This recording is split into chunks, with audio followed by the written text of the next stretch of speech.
أعوذ بالله من الشيطان الرجيم. بسم الله الرحمن الرحيم. سأصليه سقر وما أدراك ما سقر لا تبقي ولا تذر لواحة للبشر علیہا 19 صدق اللہ العظیم۔ محترم سامعین، آج آپ کے سامنے سورہ مدثر کی آیت 26، 27، 28، 29 اور 30 پڑھی گئی۔ پچھلی آیت میں اللہ رب العالمین نے کہا تھا مجرمین کے لیے کہ ان کو اللہ پاک عذاب کی سختی میں مبتلا کریں گے، سأرہقہ صعودا، اور اس سے خاص طور پر مراد ولید بن مغیرہ ہے، جس کا واقعہ پیچھے گزر چکا، اور اس نے منہ چڑھا کے تیور بدل کر کے قرآن کریم کی صداقت کے باوجود ابو جہل کی عیاری و مکاری میں آ کر کے اس نے پھر قرآن کو کہہ دیا کہ یہ جادو ہے، جو باپ کو بیٹا سے، بیوی کو شوہر سے جدا کر دیتی ہے۔ اللہ تعالیٰ اسی عذاب کا ذکر کر رہے ہیں۔ سأصلیہ سقر، اب اس کو ڈالوں گا آگ میں۔ سقر عذاب اور آگ، یعنی ان قریب اس کو آگ میں ڈال کر عناد و تکبر کا مزہ چکھاؤں گا۔ مسند امام احمد میں ایک حدیث ہے، حضرت خاتم النبی صلی اللہ علیہ وسلم نے فرمایا کہ ویل جہنم کی ایک وادی کا نام ہے، جس میں بے ایمان کو گرایا جائے گا، 40 سال تک اندر ہی اندر جاتا رہے گا۔ جیسے اوپر سے کوئی چیز ڈالی جائے تو تہ میں پہنچنے میں جو مدت لگتی ہے وہ جہنم کے 40 سال کی مدت گزرے گی تب نیچے پہنچے گا، لیکن پھر بھی تہ تک نہ پہنچے گا۔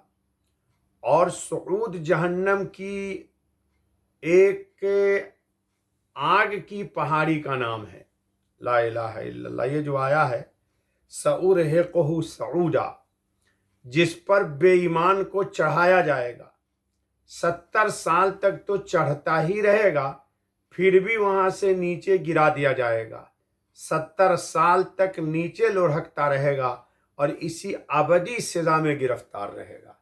یعنی پہاڑ پر چڑھانا، لڑھکانا، گرانا، یہ ہوتا رہے گا۔ پچھلے دفعہ آ چکا ہے کہ پھر اس کو اوپر چڑھانے کے لیے فرشتے کھیسیٹیں گے، اوپر سے کھینچیں گے، یا پیچھے سے پٹائی ہوگی۔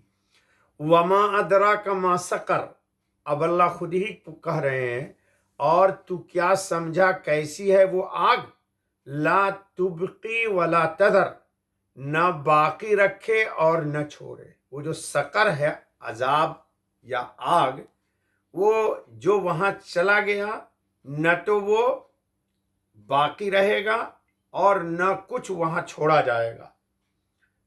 اب آپ کہہ سکتے ہیں کہ یہ کہیے گا کہ پھر جب رہے گا ہی نہیں تو عذاب کیا ہوگا؟ ایک بار عذاب ہوا، جیسے ہی ختم ہو گیا پھر اثر نہ ہوگا۔ کیوں؟ گناہ کرنے والا یا اللہ کا باغی یا حضرت خاتم النبی صلی اللہ علیہ وسلم کی شریعت اور دین کا باغی ہر نئے لمحے میں، ہر نئی گھڑی میں، ہر آنے والی دن میں ایک نئے امنگ کے ساتھ مخالفت کرتا ہے۔ تو اس لیے رب العالمین نے اس کی سزا یہ رکھی ہے کہ جب بھی جل جائے گا، پیچھے گزر چکا ہے ہمارے درس میں کہ کلما نضجت جلودہم بدلناہم جلودا غیرہا لیذوقوا العذاب، کہ جب کبھی اوپر کی کھال جل کے بالکل ختم بھسم ہو جائے گی، پھر اللہ پاک نئی کھال عطا کریں گے، تاکہ اچھا نئی کھال جب ہوگی تو پہلے سے نازک بھی ہوگی تو آگ بھی تیز لگے گی اس کو۔ تو یہ اس طرف اشارہ ہے کہ جس طرح مجرم ہر نئے دن ایک نت نئے انداز سے اللہ کے دین کی بغاوت کرتا ہے، حقیقت کو دبانے کی کوشش کرتا ہے، اللہ پاک اس کو اس کا مزہ وہاں چکھائیں گے، یہاں نہیں۔ یعنی دوزخیوں کی کوئی چیز باقی نہ رہنے دے گی جو جلنے سے بچ جائے، پھر جلانے کے بعد اس حالت پر بھی نہ چھوڑے گی، بلکہ دوبارہ اصلی حالت پر لوٹائے جائیں گے اور جلیں گے۔ یہی سلسلہ ہمیشہ جاری رہے گا۔ بس اللہ اپنے فضل سے ہمارے ایمان کی بھی اور دوزخ کے عذاب سے بھی اللہ ہماری حفاظت فرمائے۔ لا تبقی، جو چیز اس میں ڈال دی جائے اس کو باقی نہیں چھوڑتا، ولا تذر، اور بغیر ہلاک کے نہیں رہتا۔ مجاہد نے دونوں جملے کی تشریحی معنی اس طرح کیے ہیں کہ سقر کسی کو نہیں چھوڑتا اور نہ اس کے اندر کوئی چیز مردہ رہتی ہے۔ جب دوزخی اس کے اندر جل جائیں گے تو اثر نو ان کی بدنی ساخت درست ہو جائے گی۔ اللہ پاک اپنے فضل سے حفاظت۔ جب دروازہ کو بند کر دیجیے دانش، ادھر سے آواز آئے۔ ہر چیز کی تیزی ایک حد پر پہنچ کر سست ہو جاتی ہے، مگر سقر کی تیزی دھیمی نہ پڑے گی۔ اللہ پاک حفاظت فرمائے۔ لواحۃ للبشر، جلا دینے والی ہے آدمیوں کو۔ لواحۃ، جلا دینے والی ہے، یعنی بدن کی کھال جھلس کر حیثیت بگاڑ دے گی۔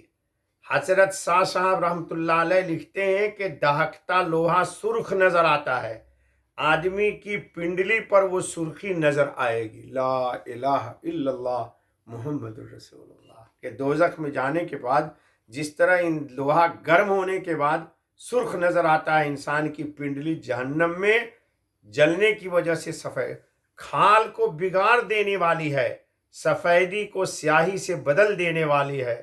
حضرت ابن عباس رضی اللہ عنہ اور دیگر مفسرین نے فرمایا کہ وہ جلد کو جلا دینے والی ہے۔ لواحہ کا ترجمہ لائحہ بھی کیا گیا، یعنی وہ لوگوں کے سامنے نمایاں اور ظاہر ہوگی۔ جی، حضرت امام حسن ابن کیسان نے کہا کہ وہ سامنے دہکتی ہوگی۔ اللہ اکبر، ڈالنے سے پہلے انسان کے سامنے وہ دہکے گی کہ آنکھوں دیکھے لوگ اس میں اتریں گے۔ اب ان کے سامنے بتا دیا جائے گا بھائی یہ تمہارا حشر اس کے اندر یہی ہونے والا ہے۔ اسی کی طرف معنی ہے آیت وَبُرِّزَتِ الْجَحِيمُ لِلْغَاوِينَ۔ اب آ گیا علیہا 19، اس پر مقرر ہیں 19 فرشتے۔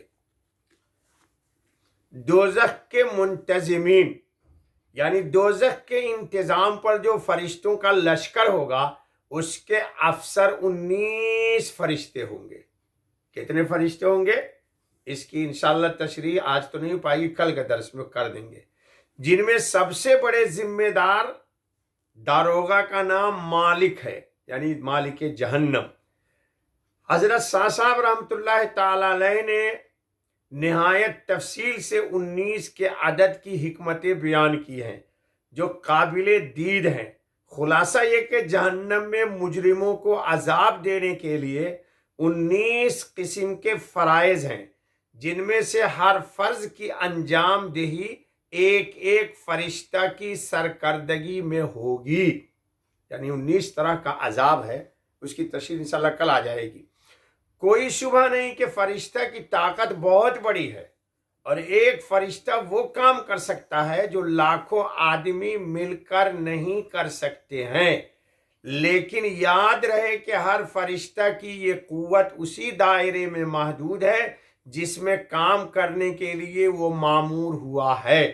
مثلا ملک الموت لاکھوں آدمیوں کی جان ایک آن میں نکال سکتا ہے، مگر عورت کے پیٹ میں ایک بچہ کے اندر جان ڈال نہیں سکتا۔